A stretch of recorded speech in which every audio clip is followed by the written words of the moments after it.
جب آپ کے الفاظ زیادہ اور سامنے والے کے لفظ کم ہو جائیں تو سمجھ لیں کہ صرف آپ ہی بات کرنا چاہتے ہیں۔ زندگی آپ کے اسی وصف خوبی کا امتحان لیتی ہے جو آپ کے اندر موجود ہو، اور میرے اندر محبت تھی۔ نہ جانے کتنے کپڑے الماری میں لٹکے رہ گئے، تیرا بچھڑنا میری جوانی کے شوق کھا گیا۔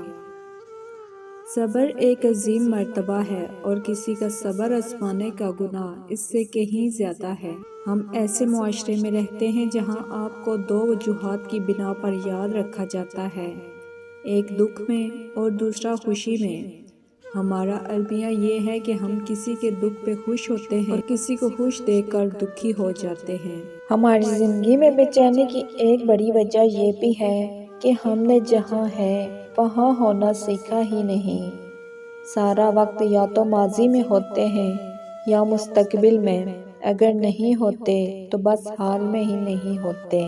رشتہ داروں کو خوش رکھنا زندہ مینڈکوں کو تولنے کے برابر ہے، ایک کو پردے پہ رکھو تو دوسرا کود جاتا ہے۔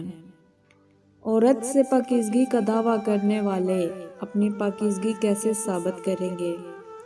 مرد کی چار چیزیں ایسی ہیں جو عورت کو اپنی طرف کھینچتی ہیں، جیسے آگ لکڑی کو۔ اول حسن اخلاق، دوم دولت، سوم طاقتور بدن، چہارم سنجیدگی۔ جب کسی کو بول کے احساس کروایا جائے تو پھر ایسے احساس سے خاموشی بہتر ہے۔